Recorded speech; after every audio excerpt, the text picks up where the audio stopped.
Hi everyone. Thank you so much for joining us this morning. My name is Katie DeBalco. I am the Vice President of Marketing here at CPP.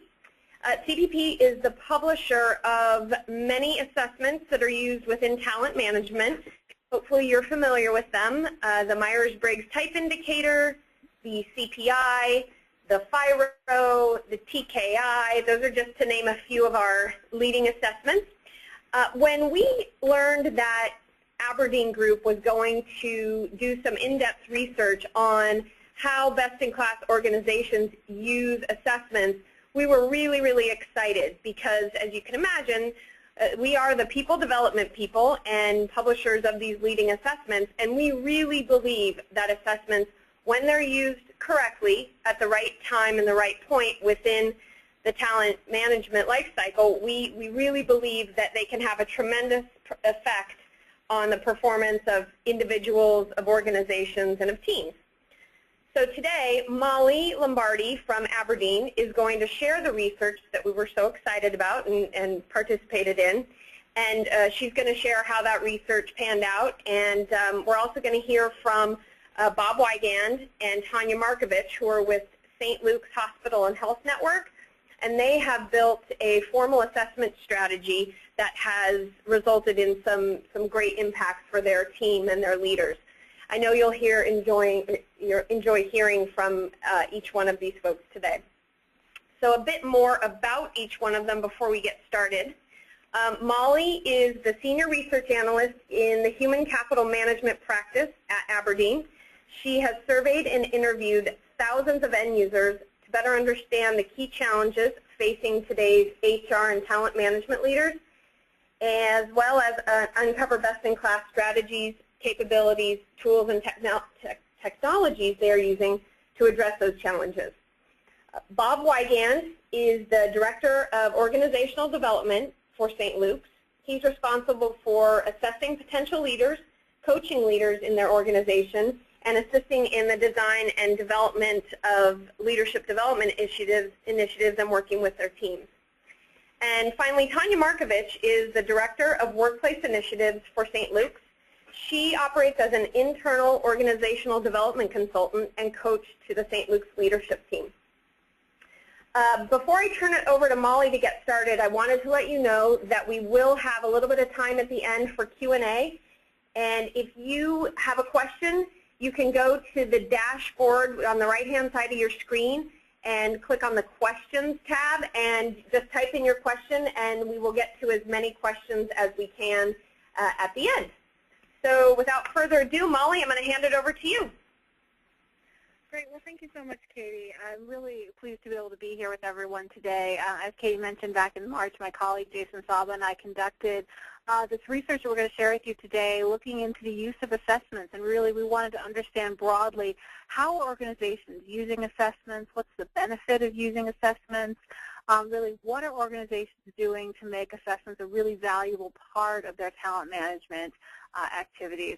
So this slide here is our agenda for today. But before I get into the agenda, I did want to take a moment to talk to you a little bit about the research methodology so that when I present the results, you'll sort of understand where they're coming from. All of our research at Aberdeen is end-user focused and fact-based research. So we don't sort of look to predict the future. We really try and understand what's going on in organizations today and what's delivering real results. We don't evaluate vendors on feature functionality. We care more about how organizations are using those features and those capabilities to really achieve their business results. So for every area that we study, whether that's assessments and talent management or whether it's some of the other practice areas within Aberdeen, such as manufacturing or retail or communications, we look at what organizations are doing. So we try to understand what pressures are causing organizations to look at a particular issue, what are their strategies around that issue to sort of combat those pressures, and what are the capabilities and the enablers, sort of the things that an organization needs to know how to do, whether they be organizational capabilities or knowledge capabilities, technology capabilities, as well as the tools that they're using to go about those activities. But then we also take it one step further. So once we understand what organizations are doing, we want to know how well. So we also ask about a series of metrics that organizations are looking at to evaluate their performance. In this case, on their performance on the use of assessments. And we use those to determine what we call our best in class. So the top 20% of performers on those critical key performance indicators become our best in class. The middle 50 we call our industry average, and the bottom 30 we call laggards. So as we go through here, you'll see what we've been able to do is sort of cut what organizations are doing by that criteria of how well they're doing it. So we're able to differentiate what are some of those things driving top performance. As we go through these slides, you're going to see some of that reflected here today.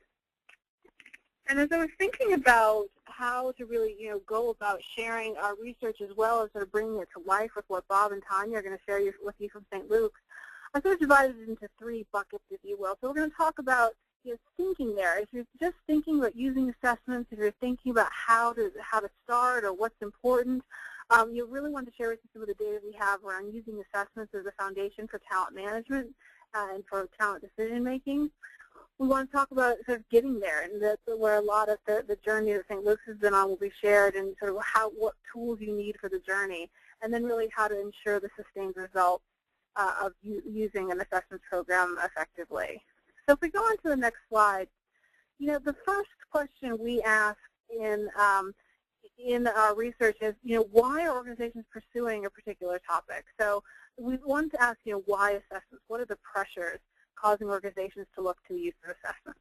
So this next slide here, we found 67% of our respondents to this survey that we conducted said that the competitive landscape, the current sort of economic climate, if you will, is putting a focus on productivity and performance for organizations. So organizations are saying that the number one reason they're looking to assessments is they're really under pressure to deliver more for the organization. And really, assessments are one of those tools that can be used to help align individuals with their work, with their environment, in order to drive more productivity and performance. This chart here really talks about the fact that we all know we're working as hard as we can. We all know that headcount has been cut back to sort of bare bones. It may be bouncing back a little bit now, but organizations, even that are back in growth mode, just aren't necessarily going back to the same sort of headcount levels they may have before. So it's really about finding new ways to better align individuals with what the organization needs to succeed. So organizations are looking to assessments to help understand how they can position individuals in the right environment so they can excel. They're trying to understand what match up the skills an individual may have with the needs of the organization, and understand not only current performance but also future potential. And it's really important to remember that individual performance can't be assessed in a vacuum. It's really also about understanding not just the capabilities and skills of the individuals, but how those match with the environment around them. And really organizations are using assessments as a tool to provide more information to make better talent decisions that will allow them to improve that productivity and performance. The next slide talks about the next challenge, the next pressure that organizations were facing when it came to that they want to solve with their use of assessments. And 42% of our respondents said they felt there was a shortage of leadership skills or a weak succession pipeline. So organizations really want to use assessments to understand who has the capability to develop, where they might need help developing to be able to deliver what the organization is going to require into the future, as well as understanding what strengths they have and how those can be best leveraged to benefit the individual as well as the company. And then the third pressure that we saw was this idea of the customer as the king. Really 31% of our respondents said that marketplace and customer demands are requiring them to have better insight into their existing and their anticipated workforce.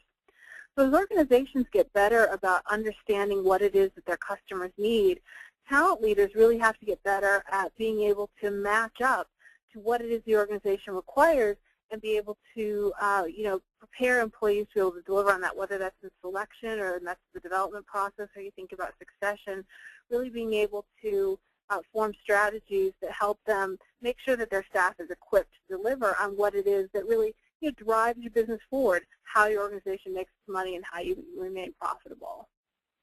So in the context of those key pressures, we asked, where are organizations using assessments in employee lifecycle? And the next slide really shares that. We're seeing the number one area, and I think the area where a lot of people have traditionally thought about assessments, at least we think about some of the skill assessments that are out there, is on the pre-hire side, improving quality of hire. And certainly we're seeing lots and lots of organizations, almost 3/4 of those that we surveyed, are using assessments to make better hiring decisions. But there's also an increasing use and also a big correlation between best-in-class performance and the use of assessments into the post-hire. So organizations are also using them to identify high-potential talent, again, getting at that key challenge you identified earlier of having a weak succession pipeline, as well as identifying skill or competency gaps, being able to understand where an individual is, what they might want to aspire to or the organization needs of them in the future, be able to plan for development and get them over that gap to prepare for the future. We're also finding that top-performing organizations are not only using assessments further into the life cycle, but they're also using them for a larger percentage of the population within their organization. So you can see in this particular slide, this is one of the first slides where I'm sharing the differences between what best-in-class companies are doing versus the industry average and the laggards. But top-performing companies that are getting the most out of those assessments are using them at more stages of someone's career. So they're using them to evaluate and to understand individual contributors, frontline managers, mid-level managers, as well as executives. So to get the most out of the use of assessments, organizations are really understanding that it helps to use them more widely and broadly through the organization. We also saw on this next slide that top performers are using their assessments for some different things. This shows a ranking of what the most important use of assessments were, ranked by the three classes of performance. And if you click one more time, we can see one of the key areas where we saw a big differentiation between best-in-class and laggards were on these third and fifth items, where we see identifying team fit and building teams, really understanding how to use assessments to make sure that, again, it's not just the individual that's being understood, but really understanding what type of environment will help them excel and what type of interactions are going to be most beneficial, as well as that we're seeing best-in-class organizations using assessment results to help assign team members better, try and fit personality styles, make sure that there's a team that can work well together. And then if we look at the other three areas, if we click one more time, organizations are also using assessments to help develop people through their career. So it's about finding that fit, but also finding, where an individual can go into the future and really planning for that development. Obviously, in the pre-hire, we're seeing things around identifying candidates that are going to have a big impact. We're also seeing helping individuals assess where their competency gaps might be, and also helping to manage the risk of promoting employees, really using assessments, again, as another tool to gather more information, more data that's going to help both the business leaders within the organization as well as talent leaders make better decisions. It's really about bringing all that information together in order to make the right choices for the organization. And, just to highlight the fact that organizations are really using assessments into the post-hire, this research is from some research we did on succession management in July, so a couple of months after the original assessments research. But when we said, what are best-in-class organizations doing in order to, what sort of tools are they using in order to further their succession efforts, we're seeing that skills-based assessments as well as assessments tools that measure readiness gaps were two of the most differentiated capabilities. So organizations are really valuing, again, these ways of gathering more information in order to make these better decisions throughout the talent life cycle. And again, on this next slide, we see that best-in-class companies are more than 2.5 times as likely to use assessments to measure readiness and identify those gaps as part of their development and succession efforts, and twice as likely to use skills assessments as part of their development and succession efforts. A lot of what organizations are doing, and faced with today is really trying to understand where the organization is going and making sure they have the talent to get there. It really is important to have more information so that better decisions can be made. And so organizations really want to understand how to best use the talent they have available, as well as make sure that they can fulfill their strategic goals. So, I've talked to you a lot now about how organizations are using assessments, what they're using them for, a little bit about how they're using them through the organization. But it begs the question, well, what's the benefit? This all may sound good, but, when we got into looking at the actual metrics and the outcome of organizations using assessments versus those not using, we see it really has a big impact not only throughout the talent life cycle, but really on some of those key business metrics. So succession was one area. Organizations are 24% more likely to have a ready and willing successor for each of their key leadership positions. They're also improving hiring manager satisfaction, which again speaks to that fit, making sure that someone that has not only the skills, but also the organizational, behavioral fit elements that are so critical to improving hiring manager satisfaction. Organizations are also improving their cost to hire by using assessments, again helping them eliminate sort of mismatched bad hires and helping them take down those costs. And then this last one, which I think is so critical, that organizations using assessments, we're seeing more than twice, 2.5 times, the change in profitability year over year per full-time equivalent. So organizations that are using assessments to not only help sort of screen and filter, but also using them to help develop and understand how to motivate individuals and how to get the most performance out of them, are seeing an increase in their profitability as well. So really it's not just about improving those talent metrics, but also really improving the business metrics overall.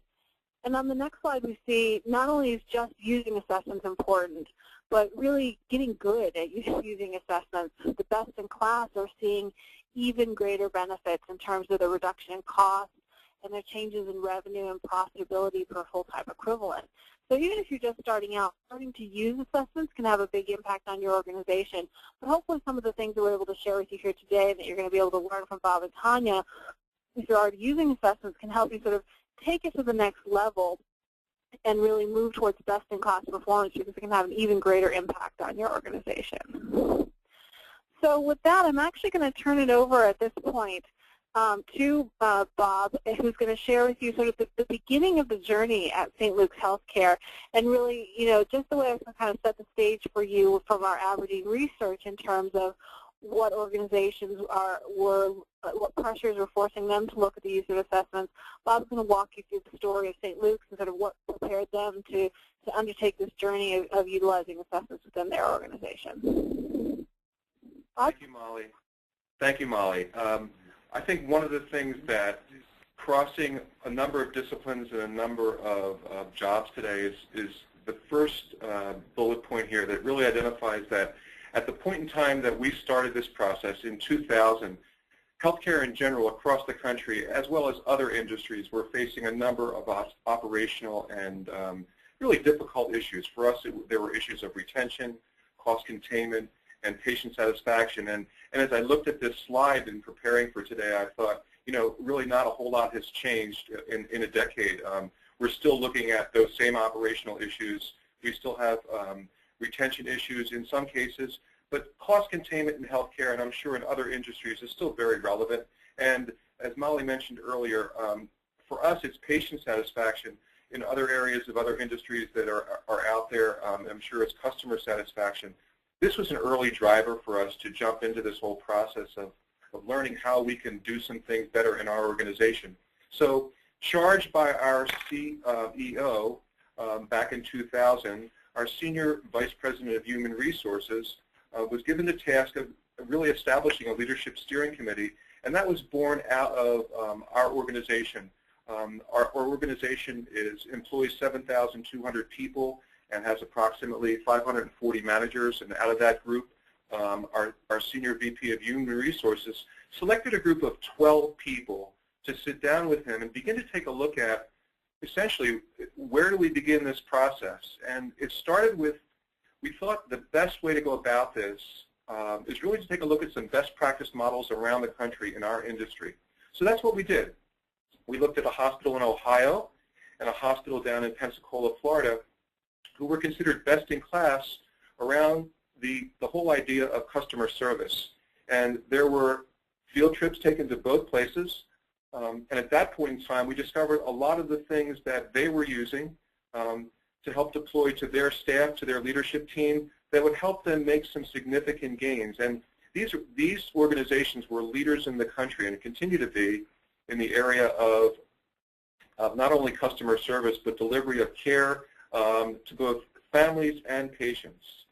So out of that process came the development of what we have defined as our operational imperatives. And we've listed 5 of these, and these are still holding true for us today.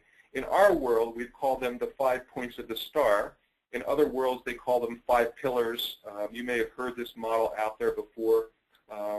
It's been written up in the literature in numerous case studies. But for us, our focus is really in 5 areas, and these are our operational imperatives. It's people/workforce vitality. So the people are our focus for us. It's our clinical quality outcome measures, our patient safety measures, our financial management measures, and our service. These are the real, at the strongest foundation for us, things that we continue to go back to every year and look at how we're doing as an organization. Again, this process was one of the first year going out and looking at best practice, and then taking a look at how we can incorporate some of those pieces in our own culture of St. Luke's here. So Molly, that was the beginning journey that for us lasted a solid year, and then what Tanya will speak to today is the starting out of our process that really started in 2001. But that's a really brief snippet of the journey. Great. And Molly, I'll turn it back to you. Great. Thanks so much, Bob. And really, so many organizations, as they start to think about their use of assessments, it's so important that, like they did at St. Luke's, to really start with the business and understand, what it is that you're trying to achieve with your use of assessments and bring in some of those stakeholders, et cetera.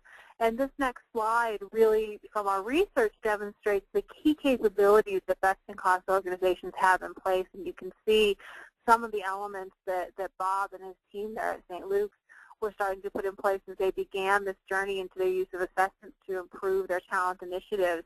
Obviously, getting senior executives to support assessments efforts can be so critical, not only from an investment perspective, but also from a sort of company culture perspective, really understanding and valuing the different types of assessments and understanding that there really are so many types of assessments. It's really not a one-size-fits-all anymore. There's such a variety of skills-based, behavioral-based, personality-based assessments that organizations can be used, and having senior management buy-in to understand that how these should be used and really what impact it can have on the organization can be so critical. Two of the other key areas that I wanted to call your attention to here, having competencies for job roles being defined. And whether your organization calls them competencies or not, having a common language that really helps an organization talk about what's important here from a skills perspective, but also from sort of a fit perspective and what it is that we expect people to be able to do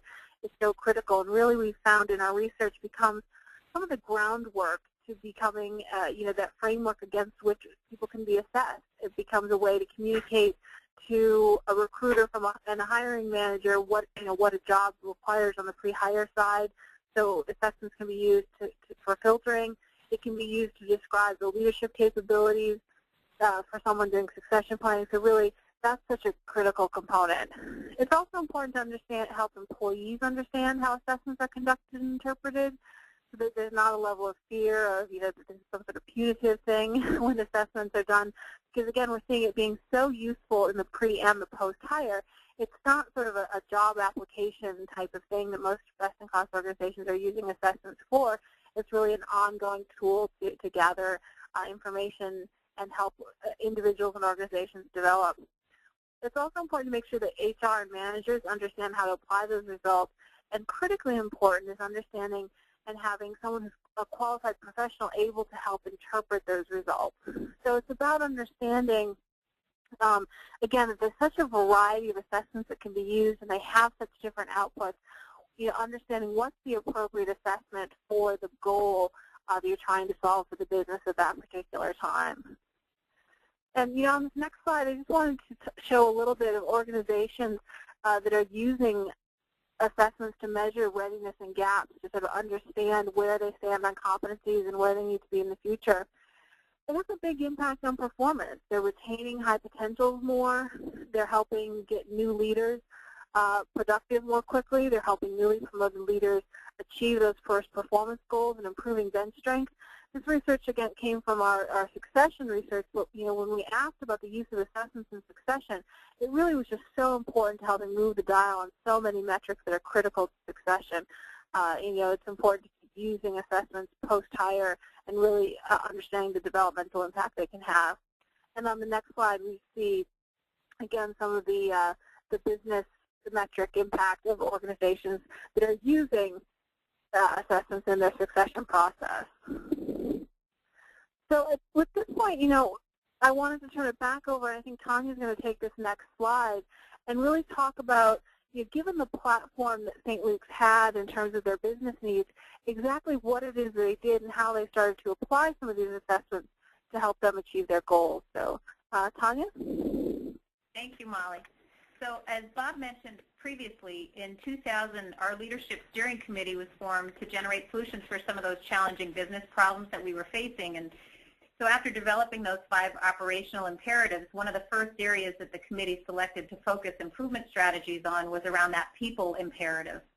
So the committee started by establishing 4 improvement goals and then devised strategies to help us achieve those. And so the 4 goals that they established were making St. Luke's the best place to work, boosting employee satisfaction and retention, improving patient satisfaction scores, and enhancing teamwork and communication among the managers and our staff. So one strategy that we employed involved the use of the MBTI, or the Myers-Briggs. And in 2001, we introduced the MBTI to our senior leadership team as well as the rest of the management team. And we asked them all to take the assessment, and then they received some training, the Intro to Type training, to introduce them to the application of the MBTI and also the value of the assessment. So once our management team had a solid understanding of how to apply the tool and how they could use it and benefit from it and working with other managers within our network, we started to receive requests to use it for team development with their staff. And I think the first request came in about 2002. So the managers had about a year's time of really working with it to kind of build some confidence and see the value and how it contributed to their own work. And then as a result of us becoming an MBTI organization, we can now say that we have more high-functioning work teams across our entire network. And one of the ways that, we're able to measure that is we look at our employee satisfaction scores. And we have a group of what we call, it's a work group perspective. It measures the staff perceptions of the functioning of their own work group. And so that set of questions, when we looked at this last year's survey, just as an example, in 2010, the overall positive average of that work group statement was 72% positive, which according to the scoring guidelines, it falls into the good and very good scoring range. So we feel very positive about that.